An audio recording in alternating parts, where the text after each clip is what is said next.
Welcome to episode 9 of the Hodgepodge Podcast. I'm your host, Doug. And I'm Dirty A. As the name suggests, we'll be talking about a hodgepodge of topics, anywhere from movies, TV, music, and other pop culture events. And today we'll be discussing director Steve McQueen's latest film, 12 Years a Slave, as well as Richard Curtis's film, About Time. You can reach us at the Hodgepodge Podcast at gmail.com, or on our website, thehodgepodgepodcast.com, or my review blog, dougreviews.blogspot.com. And as we get started here, the first movie we're going to discuss is a movie we've been looking forward to for a while. Yeah. We thought we weren't going to be able to talk about it for a while, but then all of a sudden it popped up on Fandango that, oop, here it is. It's in theaters now in our area. And so we decided to go see it today. And it does not come with tissues. And no, and they did not come with tissues. He asked.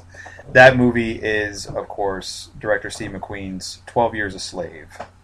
It is, if you see one movie this year, it has to be 12 Years a Slave. Yeah. It's a film that demands to be seen. Very powerful stuff. Wonderful stuff, but extremely agonizing to watch. Yeah. It holds no punches. This is a movie that follows the life of a man who is enslaved back in the 1840s. 1841 is when it starts, yeah. And follows his account of how he is sold into slavery, going from a free man up in the north, sold into slavery, kind of a black market dealing of kidnapping and selling people down south. Changing their identities, and this is a true story. It's based on a true story. True account, based on the memoir. Autobiography, the memoir of this man, Solomon Northup. Northup, and it is. I mean, it's kind of hard to talk about because it's so impacting, and it is. Yeah. I mean, I'm kind of winded even thinking about it. It's just so much going on, so much imagery in that movie. Definitely the one you need to see this year for sure. It's been labeled as kind of Oscar bait since the inception of the idea of this movie, but I can't imagine anything more worthwhile as a picture and also cast members. Yeah. So why don't we start talking about it? Yeah, it's definitely getting fantastic reviews. I would say that the best picture race comes down to this and Gravity. Yeah. As of right now. I mean, there's a few movies that are still out there, like American Hustle, that people haven't seen yet. I seriously doubt American Hustle is going to have the power of 12 Years a Slave. I think these are the contenders for sure, and this is probably taking the lead. Yeah. I mean, I would say Gravity is definitely more visceral, but that's because of the nature of the story. It's a thriller. Yeah. It's a thriller. This is a much more engrossing story. It's a personal story. Yeah. Like Dirty A said, the story follows Solomon Northup, and he is played by Chiwetel Ejiofor. And if he is not at least nominated for Best Actor, that'd be a travesty. That would be a travesty of justice. He is fantastic in this role, and I've loved him as an actor for a long time, and I've been waiting for him to have a breakout role. Yeah, he's only been in a few things, especially bigger roles. Yeah, he's British, as is director Steve McQueen. They're both black and they're British, which is interesting that they're telling this very American story together. Although there is slavery all over the world, it really is from the past. It really is America's shame. Yeah. And Ejiofor is fantastic in this. He's been in other things. He was the villain in Joss Whedon's Serenity, which was basically the Firefly movie. Yeah. He was also in Inside Man, which is a fantastic movie with Denzel Washington and Clive Owen, Jodie Foster. And then he was also in another movie with Denzel Washington. He played his brother in American Gangster. Yeah. So you've seen him around for sure. He's the guy where you say, "Oh, I recognize that face." And actually, he was in to tie into the other movie we're going to be talking about today. He was also in Love Actually, right? Which is director Richard Curtis, but did But yeah, hopefully after this movie, he'll not only be the face you know, but a name. Yeah, you'll know. And hopefully it'll lead to him getting more. What's the word I'm looking for? More. I wrote it down. More high profile roles. There we go. Like Black Panther. Black Panther. There we go. He is. Yeah, if Marvel ever decides to do Black Panther, he has always been my number one choice for them to do it because he's great. He's a great actor. And if you didn't think so before, wait till you see this movie. Yeah. The rest of the cast is just as great. The main antagonist, we'll say, the main villain is Master Epps, played by Michael Fassbender, who you know him from The Counselor. Unfortunately, you do. And he also played Magneto in the latest X-Men First Class. Younger First Class. Yeah, younger Magneto. He will also appear next year in Days of Future Past. Great actor as well. Yeah, he is. And he certainly holds his own with anyone in this movie. Yeah, he probably has the most thankless role in the movie. Yeah, he's horrid. He's I mean, your typical hard slave master who just beats his slaves. Yeah, rapes them. Yeah, anything you can think of. He reminded me a bit. His performance, I should say, reminded me a bit of Heath Ledger's The Joker, in that he's magnetic. You really can't take your eyes off of him because you just don't know what he's going to do next. Yeah. A fantastic actor in the role. I also compared him a bit to Leonardo DiCaprio in last year's Django Unchained, where he had to play this abhorrent character who was so far removed from him personally. Yeah, the parallels are certainly there. Obviously, two very different movies. Yeah. Honestly, it's hard for me to try to compare this to any one movie. It's so on its. I'm blown away, and I mean, I came out of that movie in tears. It was heart-wrenching movie. It's a very honest portrayal, and it should be. It came from the memoir of the guy who lived it. It's a very honest portrayal. It doesn't, like you said, it doesn't pull any punches. All the brutality is there. It doesn't just depict the inhumanity of slavery. It also depicts the indignity of it all. I was very stricken by the scenes where they had to sold off. Not just that too, but not just that, but also where they're forced to bathe basically in the open. They have no privacy, anything, and they're just. I mean, just the way that they're treated. Yeah, it's just. I mean, there's a scene. I think giving away with it. There's a scene where they're in a what you'd call almost a respectable art house type of setting, and the slaves are just lined up naked as he goes down the line and starts telling them how much they're worth and prodding at them, making them open their mouth and look at it. It's just and the only thing, my only thought was, this is real. This happened. Yeah, and it still happens in some parts of the world to a degree, to some degree. Yeah. And it's especially in sex trafficking. Yeah. It is a movie that demands to be seen, like you said. I think it should be. I would say this should be mandatory in schools for people to see this movie. It is that powerful and really makes you think. Very, very cathartic release for this country on that subject. The movie really draws you in, and you watch Solomon and his journey as every little bit of him is stripped away, and how he loses hope. There's a scene you've seen in the trailer.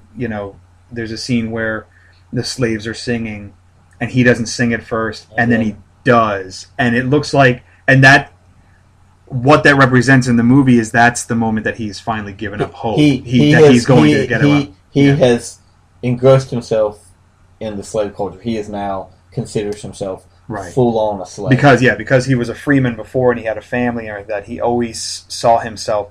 I wouldn't say as above them, but like he always not of them. Yeah, not he of wasn't them. supposed to be there. He was the fish out of water. I'm here, but I'm not really here. I'm not part of you. Right. Because I come from somewhere else. Right. And then that scene was taken out of context, it's just him singing. But that's but it's really it was powerful, very powerful stuff. And great supporting cast. The supporting cast is great. What I did find interesting though is how a lot of the supporting players were almost cast to type, or similarly to roles they've kind of done in the past. Like roles. Paul Dano's in it, and he plays the creepy scumbag. Yeah, I looked at you during one of his first moments on screen, and I just said, he's creepier in this than he is in The Prisoner. He's so despicable. You were hoping that Hugh Jackman was going to walk on the screen and beat the shit out of him. Yeah, it was anybody. I mean, and he does get a little bit of justice. Yes, he does. Yeah, but then you got Benedict Cumberbatch. Yeah, who plays the gentleman. Yeah, he plays the gentleman slave owner who's kind of treats his slaves with some form of dignity and cares for them on some level.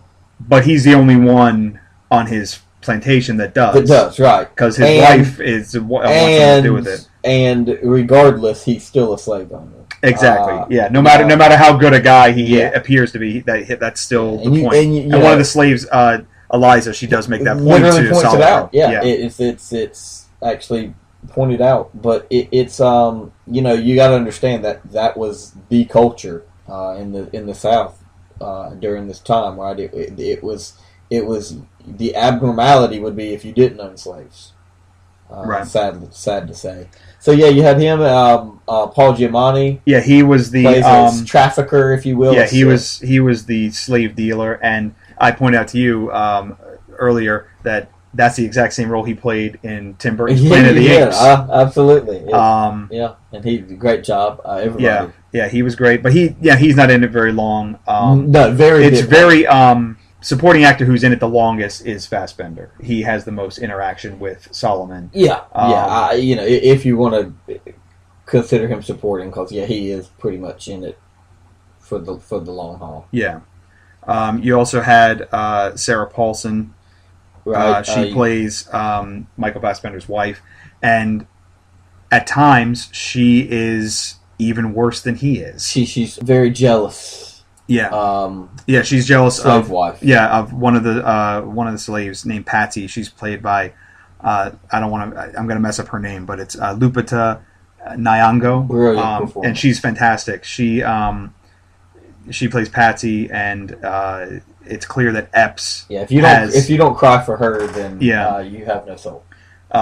He has his eye on her, and his wife knows about it, and she makes no bones about it that's not cool. Yeah. And but she's despicable too, and I kept on, not that we were joking throughout the movie, but there was a moment when I turned to you and I said, I hope Django shows up and starts killing all these white people because I hate them. Yeah. And that's the thing I loved about Django Unchained last year, because some people didn't like that aspect of it. It has the retribution. There was like a real cathartic feeling to it. This just really, spoilers aside, it's not about retribution. This is just about the man's story as he's a slave. Yeah. And I don't want to get into the details of it. That is the story, and I don't want to give anything away other than to say, go out and see this movie as soon as you can. Alfre Woodard is in it, and she has a very surprising role in it. Yeah. Won't spoil it for anybody, but she's a very surprising role. Interesting. And Brad Pitt, who his Plan B production company is one of the producers on the movie. He has a very small but crucial role in the movie. And I'm pretty sure he gave the role to himself. Maybe. I think that's safe to say. But at the same time, it's not like he did a bad job. Oh, no, he was great. He was fine, but it's pretty obvious. He was like, I'm making this movie. I think I'll be one of the good guys. Yeah, in my mind, I was like screaming in my mind. I'm like, Brad Pitt, please help this man. Please help this man, Brad Pitt. Yeah. So, just it's a heart wrenching story. It's not the laugh riot that other movies are. Yeah, we joked going to see the feel good movie of the year. Yeah, the feel good movie, the laugh riot of the year. But it needs to be seen. But it's a must see. It's a must see. It's a masterpiece on every level. Yeah, storytelling, acting. What can you say? Yeah, I'm just go see it. Go see it as soon as possible. It was in limited release for a while. It looks like it's just going wide. Yeah, now. I think this weekend it's finally getting the wider release. I'm not sure it's definitely nationwide now, but it's still, I think, select theaters. Right. Yeah, because it's not playing in every theater now, even down here. Yeah, but you can certainly find it, and over the next few weeks, especially with, I might even say that this could easily be one of those movies that's re-released next year when the Oscar buzz comes around. They like to do that. Maybe if it doesn't get the circulation. It's a little early for that right now because this movie will play well into December, and they might feel that's enough. I hope so. I hope it gets the full audience. Oh, it will. It's like I said. This when people saw Gravity at the festivals, they were like, "Oh my God, Gravity! It's amazing!" And it is Gravity. Yeah. We gushed about Gravity just a few weeks ago. Yeah, it's a completely different movie. But then people saw this, and there were some people who said, "Oh, Gravity wasn't so good." They had dissenters. Nobody said anything bad about this movie. Everybody. How can you? Everybody loved this movie, and it's a great movie. It is really, really great. Story that needed to be told, worth being heard. Yeah, and that just to noteworthy that it is graphic. It's very graphic. It's a graphic movie. It is a what I would call a probably very fair depiction of what happens in the life of slaves, and it is graphic at times, language and physical. Yeah. As you know, one of the big complaints about Django Unchained last year was the use of the N-word, but it's the same thing here because that's the way it was. The vernacular. That was the vernacular. That's just what it was. But if you're heavily offended by that, maybe skip you're going to be offended by this movie. But unlike Django Unchained, I would say that this movie is less for entertainment value as it is just for historical significance value. And don't get me wrong, I still enjoyed it, even though I was just almost on my knees coming out of that theater. It was so powerful. It's still an enjoyable movie. Yeah. And you come out of there feeling, God, you feel fortunate to be in the times we live in. Yeah. And to live in the country we live in now. Right. Where this isn't going on anymore, because it's just anyone who can support anything remotely like slavery. If you see this movie and can at that point support anything that has to do with slavery now or in the past, maybe that guy in Texas should watch it. Right. I don't know that guy. I don't know that douchebag's name. But he's like, if my constituents wanted slavery back, I sure would vote it back in. What are you talking about, guy? Maybe he needs to see 12 Years a Slave. Maybe he needs to be a slave. Yeah, maybe he needs to be put into slavery himself. I think anyone who feels that way ought to be sold into slavery and see how it feels. But anyway, I digress. Yeah, go see 12 Years a Slave. Go see 12 Years a Slave and bring some tissues because you're probably going to need them. Get a lot of napkins from the concession stand. I think this is so far our best movie of the year.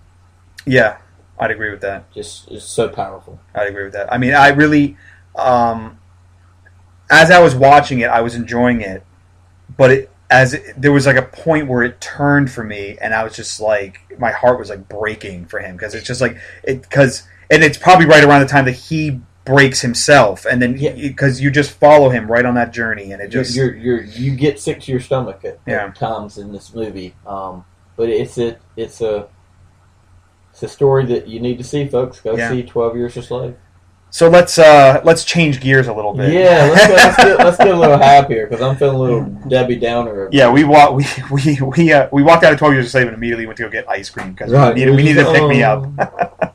We saw a movie on a free screening. It goes wide on November 8th. Unfortunately, it's going to run into the juggernaut that is Thor. But we were Very quite unfortunate. surprised. Yeah, we were quite surprised by this one. It's called About Time. I was hoping it would be good, but it's better than good. Yeah, and it's written and directed by Richard Curtis of Love Actually. He fame. directed Love Actually and Wrote that too. Wrote it. A couple others. He wrote Notting Hill. A lot of the British romantic comedy type of scenarios. He directed and wrote Pirate Radio. Yeah, and he also he movie. co-wrote the adaptations of the Bridget Jones movie. Second, so he knows the genre. terrain. We'll say and we saw the trailers for this movie, and it looked cute, but we're like, it'll be okay, cutesy, like But this movie is hilarious. It's very sweet. It's very heartfelt movie. There's moments of drama in it, but it's just a nice movie. It's not. It's not flashy. It's not flashy. It takes all these things, all these elements that you just mentioned, and just seamlessly puts them together into just one hell of a story. I mean, a little sci-fi aspect in there. The story is about a boy who's coming of age, turning 21, played by it's Domhnall Gleeson. He's Brendan. Okay. Yeah, his spelling is strange and insane, but he's Brendan Gleeson's son. Yes, so who is also a great comedy actor. Yeah. So anyway, he's turning 21, and his dad, played by Bill Nighy, masterfully played by Bill Nighy, brings him in on his 21st birthday and informs him that the men in their family are able to travel through time within their lifetime. Within the moments that they have lived. Right, in the past. They can't go forward. They can't go forward. Right. And Gleeson's character immediately decides he will choose love. He's going to spend his whole life to try to master and find love. Because he has zero game. Zero, which is hilarious in this movie. So that is the basic plot of this movie. And then he meets an American woman named Mary, played by Rachel McAdams. Yep, who you also know her from another time travel movie. Time Traveler's Wife. And then she was in another one too, I think. She's been in like 3 of them. Time travel movies? Yeah. Oh. Yeah, I forget what the other one is. Right. Off the top of my head, I forget what it is. But, she's a time travel film.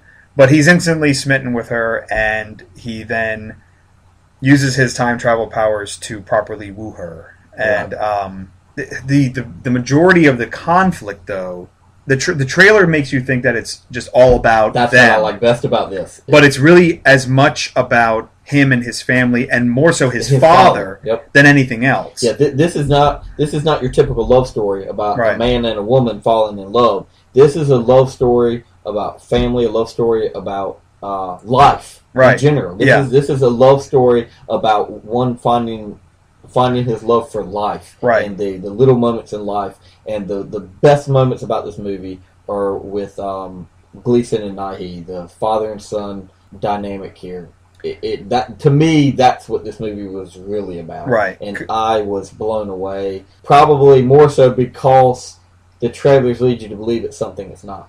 Right, yeah, because, I mean, once he meets McAdams and once they get involved with each other, they're pretty much set. It's what... Yeah, it's not, the conflict is not there. Yeah, they don't have, like, the peaks and valleys of a normal romantic comedy, like, I hate you, oh, I love you. It's not like that. They're totally meant for each other. And why would they? Because he knew everything about her and was... Right. But the other thing is, though, I mean, there are moments where... you really get pulled into the characters, and there are moments where he might go the wrong way or mess something up, and you're like, don't do it. The best thing that I liked and about... he has to make some hard choices. He does. Going back. He does. To change things that he changed once already. Right. Yeah. And the thing I really liked that Curtis did with this is that when he does tinker with time, and we talked about this before, that it doesn't... The result is not what you always expect it to be. And when we say that, we mean the cliched result. You might think would come out of this. Right. He plays very well with that. Right. And it's just a really nice movie. It's a sweet movie. Yeah. I will say some people might think it's just a little too sweet. It's a little. They might be like, oh, that's nice. Oh, that's cutesy. Some people might feel that way. Yeah, I guess, but it's so much more than that. It's not a cute romantic comedy. It is that too, but I mean, Richard Curtis is great all around. But his niche, he knows how to write a love story. Right. He that's his bread and butter for sure. Right. But it's a really, really funny movie. It's hilarious. The supporting cast is great. One of my favorite supporting players in this was Tom Hollander, who played Harry, the playwright. Yeah, he is hilarious. He is awesome. He basically he's a playwright friend of the main character's name is Tim. Tim's father. Yep. Their friend or they're acquaintances, and he puts Tim up when he moves to London in his house. He's the comedy. Yeah, he plays the heavy comedy side man in this movie, and he's great. Just a great cast, great movie, a lot of fun, and a big surprise. It was just a nice movie that just wasn't what I was expecting. I don't know. I always enjoy these UK romantic comedies. Mm-hmm. They're just right up my alley as far as that genre goes. But this one is the very top of the game. Yeah. I think both you and I agree that this is an A movie.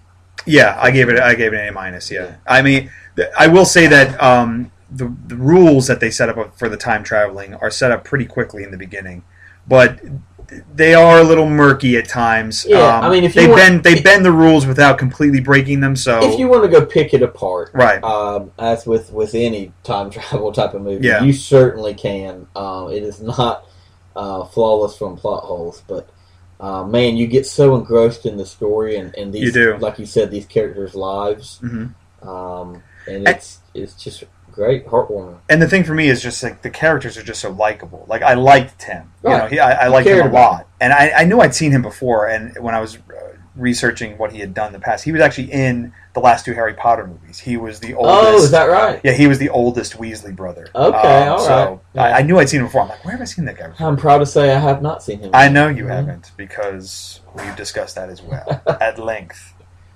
But definitely go check out About Time. It comes out the same weekend as Thor, so it might get lost. It's going to get lost in the shuffle. But if you feel like you need to take your significant other out for a nice romantic if you feel like comedy, a movie without a hammer, yeah. If you're tired of comic book movies, go see About Time. I was just about to call Love Actually. Go see About Time. Love Actually, another great movie. Yeah, or rent Love Actually. Yeah, it's a great one too. My biggest complaint though about Time is when we saw the trailer. He says Tim is narrating the trailer, and he says of my extraordinary ordinary life. And then we looked at each other and we're like, that's what they should have called it. About Time. There's your title. There's your title of the movie. That's going to get more people in than calling it About Time. It's about time I go see that movie. Yeah. There was they definitely really missed the mark on the title of the movie. But the movie is phenomenal. Yeah, it is. It's great.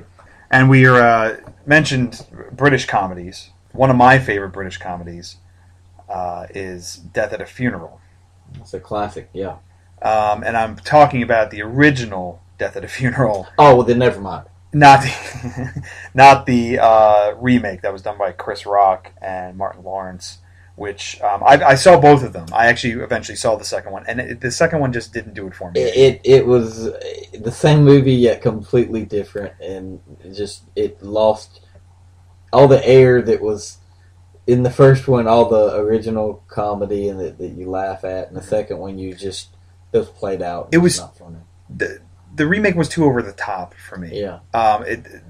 This movie works better as an understated British comedy. And let's be fair, written for a completely different audience. True. Yeah. True. Yeah.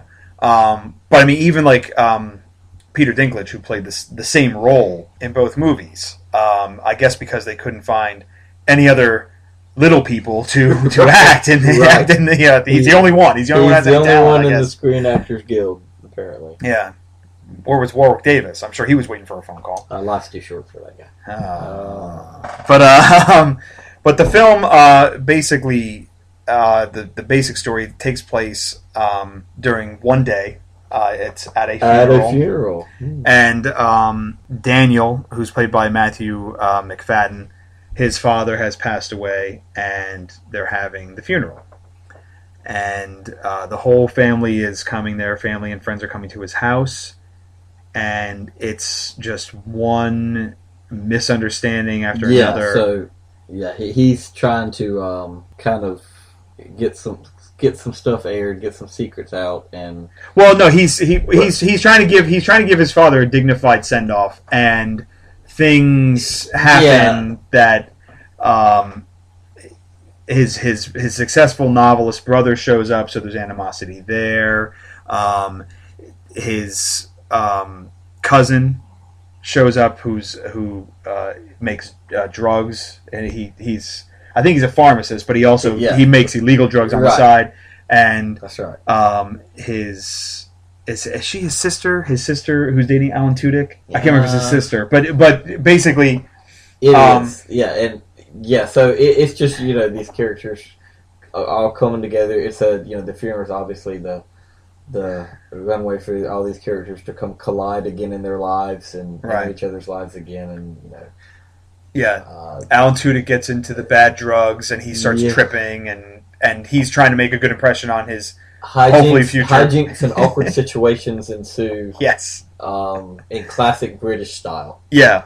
It's a very British movie, which is why I was surprised that Chris Rock and his pals tried to remake it, because it is a very British movie. Yeah, and that's the thing. I think you tried to Americanize this British movie, which already does fine just by itself, and most of the humor gets lost in translation. Yeah.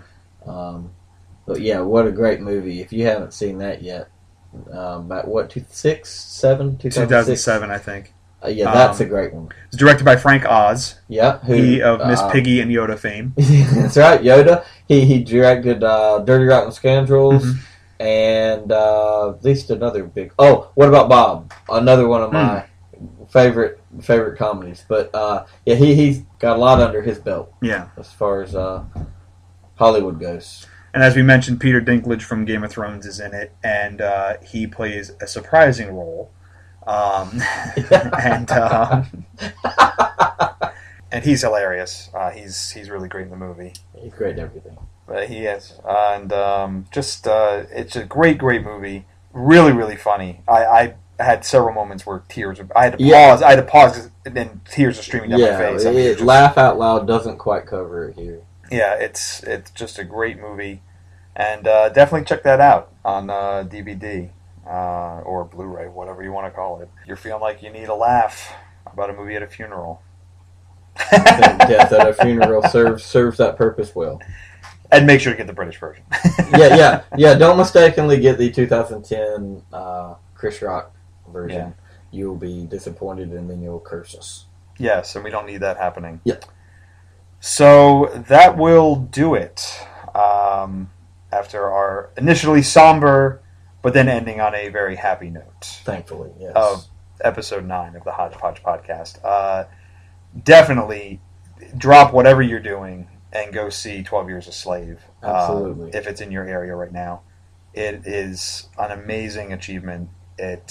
Tell your boss you got something to do. Yeah, tell your boss you're taking a sick day to go see 12 Years a Slave. And also, if you have the time in between multiple viewings of Thor, go see About Time. Really, it deserves the support because it's poignant, funny, classy movie all around. Yep. And Rent, Death at a Funeral, the original Death at a Funeral. Yep. And while you're at it, just get Love Actually as well. Why not just get Love Actually as well? And Django Unchained. Hey, because if you're feeling that 12 Years a Slave didn't go far enough, get Django Unchained, which is another fantastic movie. That is. But super, super violent. Well, Doug, it's been a good one. Yeah, and next episode we will be discussing Thor: The Dark World. I'm hoping that it's a sequel. Tickets already. I'm hoping that it's a sequel to Legend of Zelda: Link to the Past, which also had the Dark World in it. Oh. And I hope Link and Zelda show up. That would be a phenomenal movie. I don't think they will. But yes, we'll be discussing Thor. We are going to have a guest on our next podcast. Hey, I like a guest. Author Matthew King will be joining us to discuss Thor and the Marvel movie Explosion. Universe in we'll general. call it in universe, and we'll probably dabble a little bit in some other comic book movies. Oh, we'll do it. Possibly a comic book TV show that is popular on AMC these days, but we will see if we have time. If there's time. If there's time. I don't know if there's time. I don't know if there's time. But yeah, thanks for listening, and we will see you next time.